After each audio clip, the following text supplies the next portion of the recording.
in the game could see the boxing voice. Andre,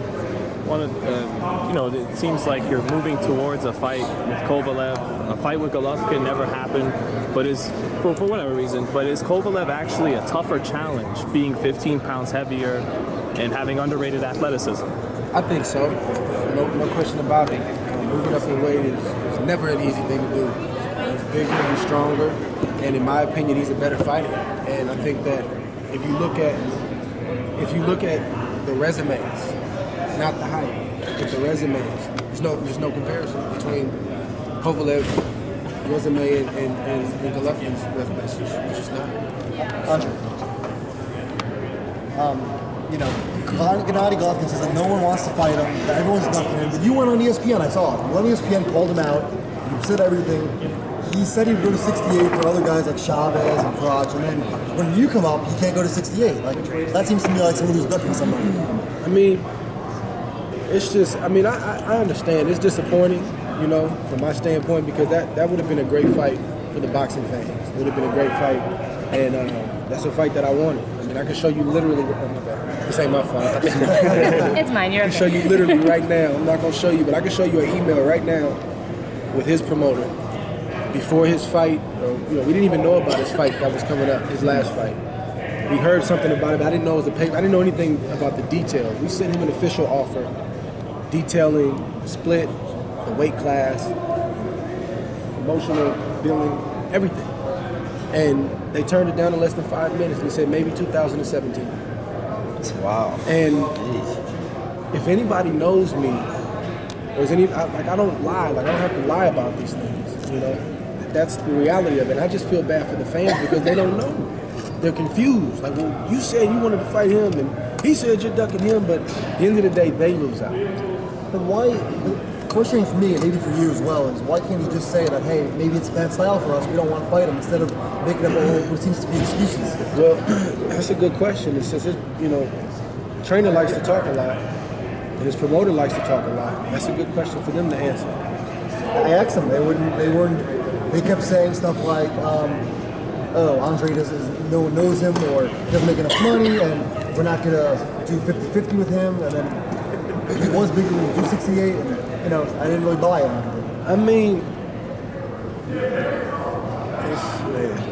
It's tough.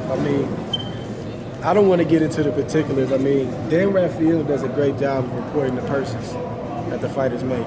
I think you guys just got to go back on his Twitter feed and just look at the purses over the last 2 years. And I've only fought twice in the last 2 years, and I think that speaks for itself. I'll just leave it there. Did Golovkin show you anything new against Lemieux? Because a lot of people were impressed with the left. I honestly didn't watch it. I didn't participate. To piggyback on Mike's question, why do you think so much focus is placed upon your personality, or lack thereof, as people say, instead of your prowess in the ring, which is what it should be based on in the first place? Yeah, that's a great question. I think, we could have kind of another superficial,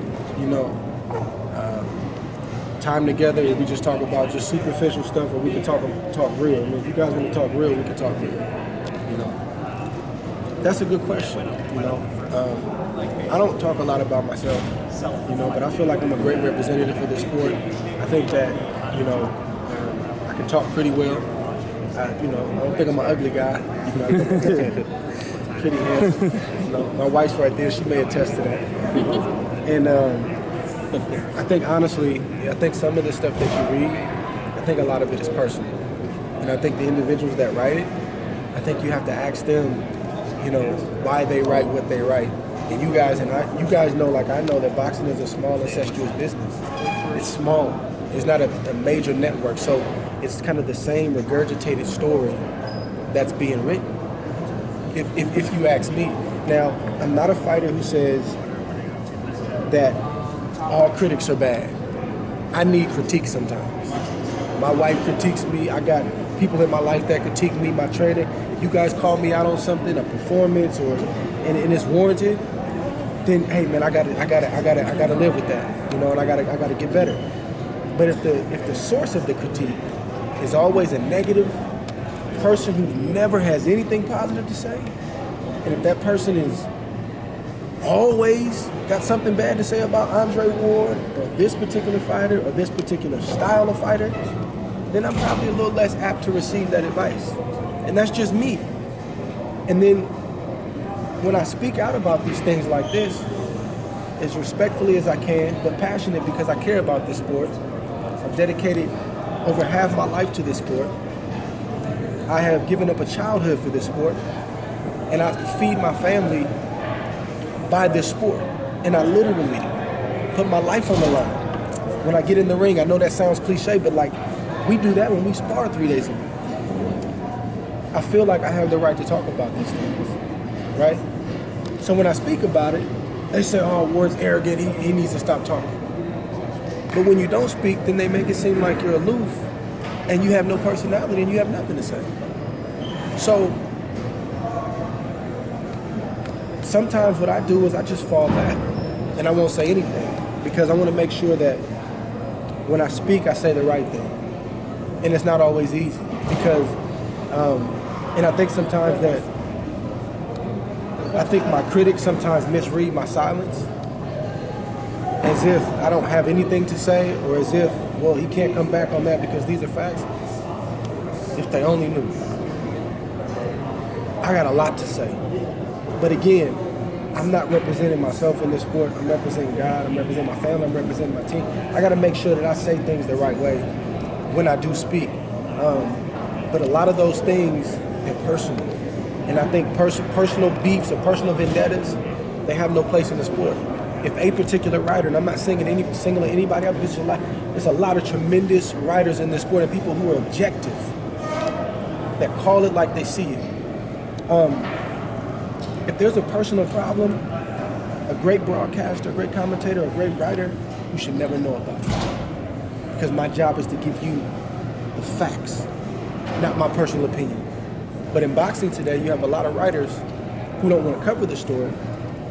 They want to become the story. And I don't think there's any place for that in the sport. So you watch some of the feedback that comes off of this. Oh, but that's fine because at some point in time, I'm going to speak up and refute some of the things that are written out there. And honestly, I don't read it, but I get the overflow.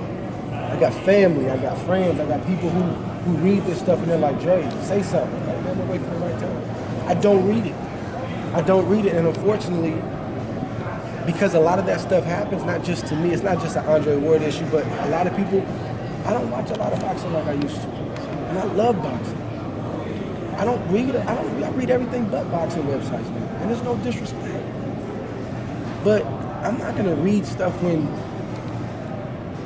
the main guy who has carried our sport for I don't know how many years, Floyd Mayweather, can't get his just due.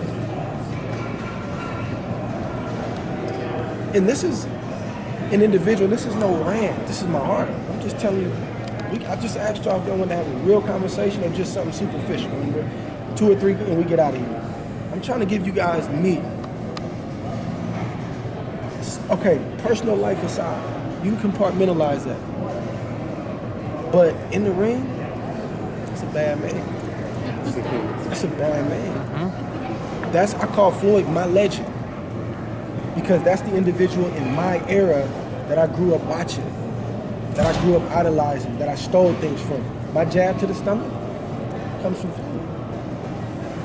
When I fought Carl Froch, and I knew that it was going to be a boisterous UK crowd in Atlantic City, I watched the Ricky Hatton fight 100 times. How did Floyd deal with this kind of pressure?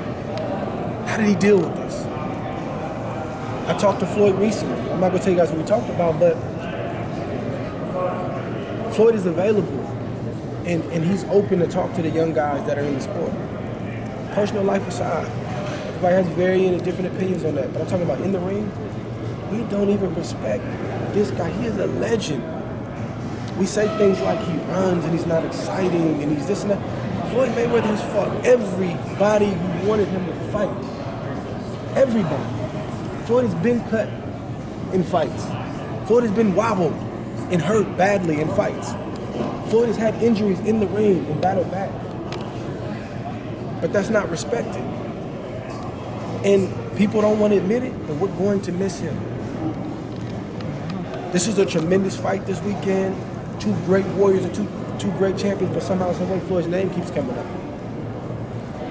We're going to miss him, and it's sad. I'm not coming down on you guys. Man, if the shoe fits, wear it. But I'm just saying, in general, it's sad, man, and it hurts me that this guy, like, I know what it feels like to get buzzed and sparring. I know, no disrespect, but a lot of media is not there for that stuff. Nobody's behind the scenes, and to your credit, you guys aren't privy to that stuff, but when I got to make a tough decision about my knee, I know what they're going to write. Oh, here he goes again. But I'm on the phone with my wife, like, man, babe, what should we do?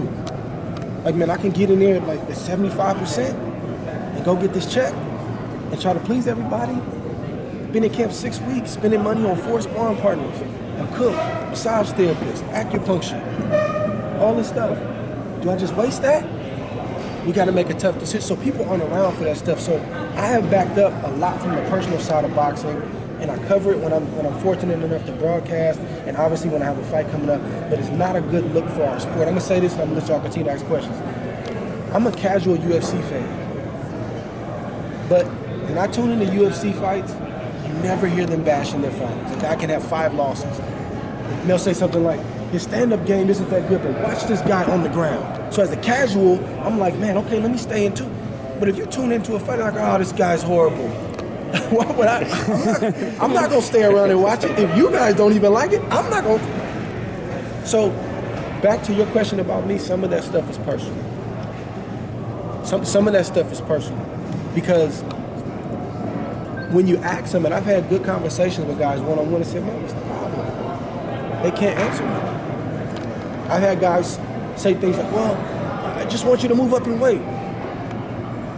Like, what part of the game is that? Like, I was like, man, I understand that, but like, we'll move up when we think we're ready. But you know why they want me to move up? Because first it was, he's got an amateur style. Then it was, there's no way he'll beat this guy. No, amateur style, can't take a punch. There's no way he'll beat this guy. And then somehow, some way, we kept winning. And then now, his style is boring. And then when that didn't work, then it's like, well, you know, well, he showed us against Dawson and he can do. Well, now it's nobody wants to see me fight. Nobody, you know. I didn't like the color of his trunks. You know, I didn't like the music. I mean, it's just starting to get ridiculous.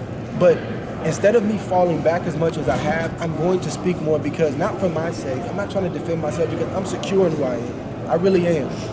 And boxing is what I do. It's not who I am. It's a part of my life, but it doesn't like define me. But my fans and my supporters and my loved ones, they deserve to hear some pushback sometimes, and that's basically what this is. Well, you know, I think everyone here wants to see you back in the ring.